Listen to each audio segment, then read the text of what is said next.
renkdən doğulub gözəlliklərin, min renkdən doğulub gözəlliklərin, bu rəngə bərabər rəng hanı? Göyçə. Vermərəm dünyanın 100 cənnətinə səndə keçirdiyim tək anı. Göyçə. O ötən illərin qızıl çağısan, ağlar gözümüzün qəm ortağısan, qərib könüllərin ləl yatağısan, yaqutun zümrüdün kənkanı. Göyçə.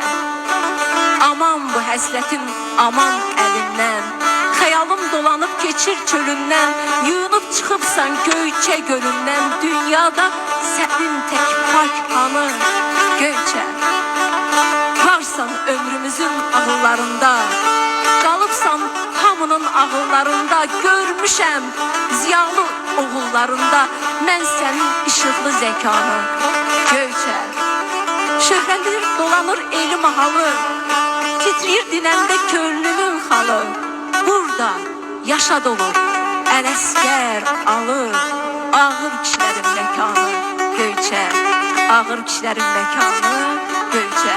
İnşallah